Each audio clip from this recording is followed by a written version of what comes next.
Hey everybody, welcome back to my channel. So this is going to be another deep dive book review, and this one's on the Cheaspeak series saga 1 through 4.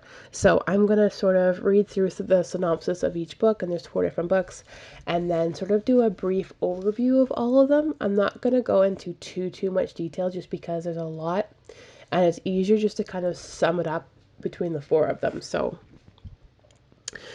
the first book is called Cheaspeak, and this one is, again, here's the synopsis. So when Cameron Quinn receives word that his father has been in a terrible car accident and is near death, Cam returns home. Along with his 2 adopted brothers, Ethan and Philip, Cam promised his dying father to raise a boy Ray had taken in just prior to his accident, assuming that Seth, like Cam, Ethan, and Philip before him, is simply a troubled boy of the streets. Cam is shocked and outraged by persistent rumors that Seth is Ray's natural son, conceived in an affair with one of his college students. Determined to fight the rumors and clear their father's name, the Quinns commit themselves to taking Seth a permanent part of their family. Or to making Seth a permanent part of their family. Before the adoption can proceed, however, the Quinns must prove themselves to be fit guardians and convince Seth's caseworker Anna Spinelli that the Quinns brothers are or can form the proper environment to raise Seth. Complications arise when Cam finds himself increasingly attracted to Anna, and a relationship develops between the two. Always the footloose adventurer Cam now must decide if he has the ability to stay permanently in Maryland and help raise Seth and commit himself to his family and to Anna, or if his old life will always call to him. So, just as a brief sort of overview, that is the first book. And again, that is based on the first son. And again, I will just kind of read over the synopsis of the other ones and then sum it up, just because of how tight-knit this family is. It's kind of hard to separate the books once you've read them all, because they kind of blend together. So the first book is about the first son, Cam, and the death of his father, and then the responsibility of having to take on a kid, basically. So the second book, Rising Tides, is as follows. It's about the second son, Ethan Quinn. So Ethan Quinn is a waterman. He wasn't born to the tradition, but has embraced it. He's a quiet man whose heart runs as deep as the waters he loves. But now he faces more than the challenge of making his life on the bay or struggling to make fledgling boats building business he and his brothers began a success. There's a young boy who needs him and a woman and child he loves but never believed he could have. To shape his life around them, Ethan must face his own dark past and accept not only who he is, but what he hopes to become. And again, that's the second son and second book. So the third one, which is based on another son, Philip Quinn, the third one is called Inner Harbor and is as follows. Philip Quinn valued his fast-paced and successful life in Baltimore, but he knew that for Seth's sake, he, like his brothers, would have to make compromises on his bachelor lifestyle. Dr. Sybil Griffin was a renowned psychologist in town to study small town life, but in reality she had a different agenda: to study the Quinns and how they were treating little Seth. Attracted from the first to the reserved doctor, Philip was determined to discover her secrets, but when the truth comes out, the power of their passion may not be enough to overcome the truth about her betrayal.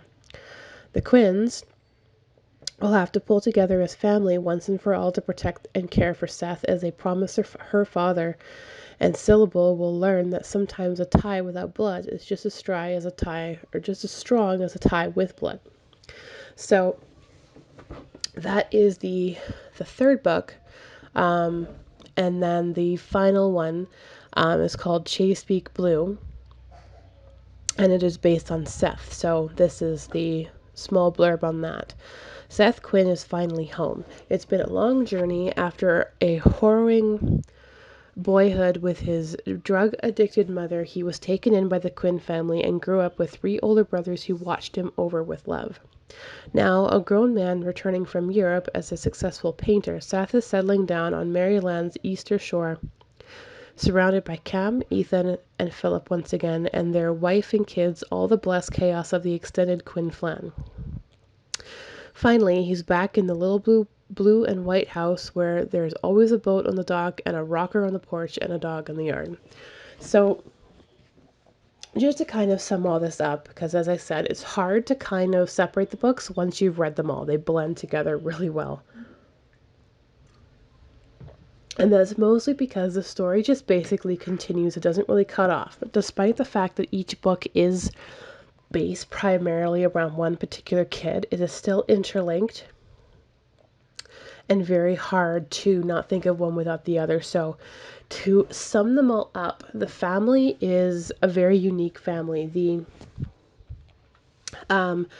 The older couple, Ray and Stella, they are an older couple who couldn't have children of their own, and they end up dedicating their lives in taking in troubled kids.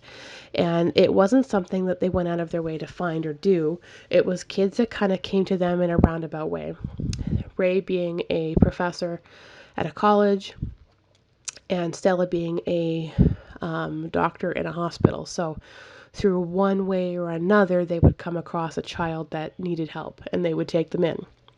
And every single one of these kids, whether it be Cam,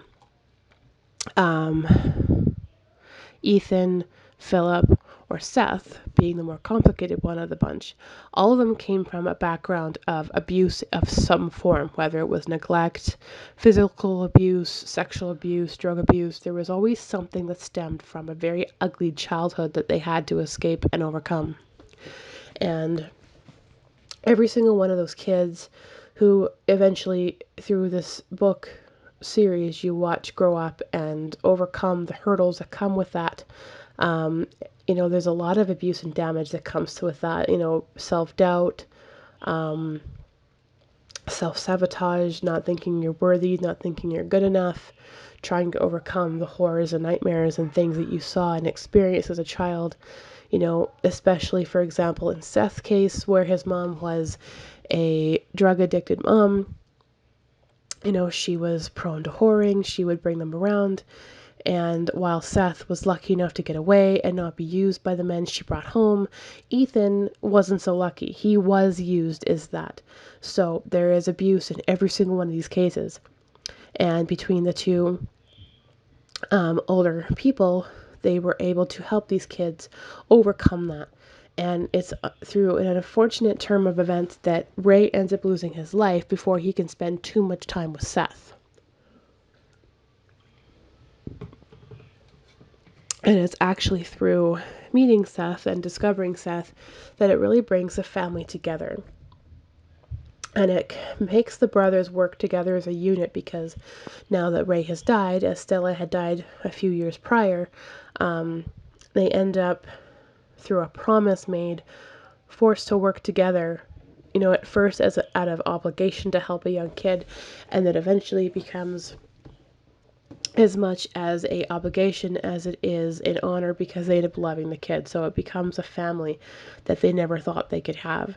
And the biggest thing that runs through the course of these books is the fact that Seth is a troubled kid, and his mom, being who she is, ends up, in a way, selling her son to Ray, figuring that that's all he was good for now. And Ray, seeing as no other way, was paying to keep Seth because he didn't know how else to do it. And so he figured it was worth the money, worth the cost. And then that debt and problem, after Ray died, ends up being passed on to the three older gentlemen, and then, of course, Seth eventually in the future. And the mom never really goes away. She shows up, she gets her pound of money, and then making threats to make sure that she gets it, always using the same threat that if they don't follow through, she'll just go and have Seth removed from them and, cause more trouble. So out of fear and just wanting it to go away and to keep Seth safe, they consistently pay the money, and over time, eventually they end up backing off and they end up not doing that. And it's quite a It's quite a really good story based on family and the bonds of friendship and the fact that family isn't always dictated, as it said in the synopsis. It's not always about blood. You do find out later that Seth is blood related and connected to Ray, and how it is done is very unique, and I can't say I would have thought of it, but it definitely makes you question, um, some people's sanity and how that all comes into play. But, this group of people end up coming together and creating a family that honestly sometimes I'm envious of, because the family that I grew up with personally isn't the family that I have now. And although I'm striving to make my own family, it is not the same that I would have grown up with. And it's things that I miss at times. Actually, most of the time I miss it.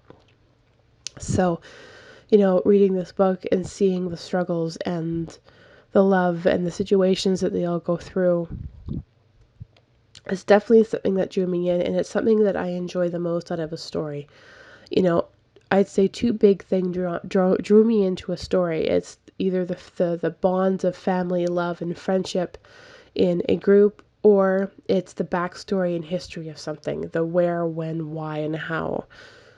Those are the two big things that draw me in, and for a book to kind of do both of that was a nice win for me. And for me, the series did both of them. There was a fair amount of history and discovery and mystery that you had to go through every single book to fully understand the situation by the end of it. But there was also a lot of bonds of friendship. There was a lot of struggles, a lot of heartaches, and shocking turn of events that all really are well put together and well thought out. So for me, this is a 5 out of 5 stars, and I'd say it's added to my list of favorites. I can say there's very few books of Nora Roberts that I have read that I haven't enjoyed. In fact, I think I've enjoyed all of them. But yeah, so that was my thoughts and opinions on the Cheaspeak series. Again, books 1 through 4. So I would definitely a strong recommendation for anyone who enjoys a good book on the bonds of family and friends and creating a family that you make of your own that isn't necessarily made of blood. Blood isn't always thicker than water. Family is what you make and who you make of it, not always where you came from. So, for those of you who are new to my channel, I greatly appreciate you checking me out. And if you like this video, I encourage you to check out my other ones and to like, share, and subscribe. If you are an existing follower, I thank you so much for listening, and I will see you all in the next video.